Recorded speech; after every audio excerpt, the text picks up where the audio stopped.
Today, I hope to continue to serve them as I always have, but to expand my service to everyone in our state and representing them as the Minnesota Attorney General.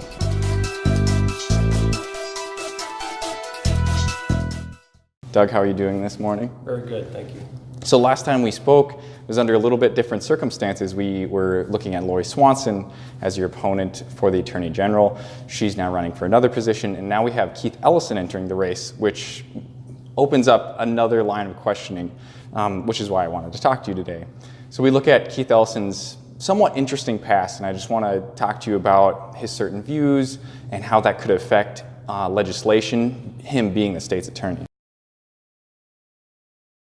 So Keith Ellison is extreme. He's hyper-partisan. He's far left. He's going to be a terrible top law enforcement officer. We cannot have him be the top law enforcement officer in the state. Those views would taint his ability to do the job of the Attorney General. And of course, the job of the Attorney General is first and foremost to enforce the laws. It's to stand up for the rule of law. It shouldn't be a political position at all. Now, it's a partisan office, but politics should not enter into the equation. And so Keith Ellison, it being so hyper-partisan and political, is simply unfit for the office. So that's the first thing.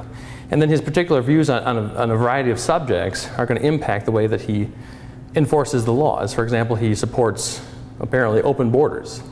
Now, how can the top law enforcement official in the state stand for the proposition of essentially anarchy at the borders? That doesn't make any sense. So Keith Ellison is unqualified for the job. Well, since the Attorney General's office is really a law enforcement office, you need to have a top law enforcement official and a top legal officer who's going to be willing to stand up for the law. And that includes, of course, immigration laws. So the state attorney general needs to be working with federal authorities to make sure that Minnesotans are safe, to make sure that our borders are secure, and to really combat the problem of sanctuary cities in this state. Keith Ellison, as the t-shirt he wore indicates, I don't think he would do those things. Well, that's a preposterous proposal. You know, any kind of tax of that size really disincentivizes success and disincentivizes hard work, and it's really contrary to what America is all about. That is, building a life of meaning for yourself.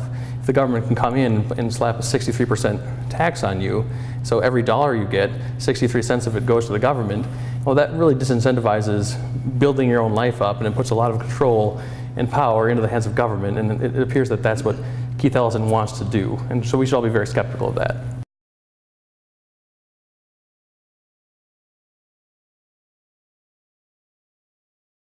Well, I understand that Keith Ellison has specifically said that he expressly wants to run for Attorney General for the purpose of using the office to obstruct President Trump's agenda. That is, he wants to win the Attorney General's race so that he can use it as a political tool to oppose his political opponent and the party that he opposes. He wants to use the office for entirely partisan political purposes, and that's completely inappropriate. The office of the Attorney General should be about the rule of law, enforcing the law, standing up for the law. That's what it's about. Defending the laws of the state, and then making sure, reining in agencies, cracking down on welfare fraud. There are a number of things that we can and need to do with the office. Keith Ellison doesn't appear to want to do any of those things. He just wants to continue the trajectory that Lori Swanson and Mike Hatch have set for the office of putting politics above the rule of law and using the office for political gain. That's inappropriate. So Louis Farrakhan is a terrible person. He's an anti-Semite. Any association with Louis Farrakhan should call into question the character of the person who's associating with Louis Farrakhan. And Keith Ellison worked for Nation of Islam for a significant amount of time, and he, like you said, dined with Louis Farrakhan as recently as 2013, and that was at the occasion when the president of Iran came to the United States to address the United Nations.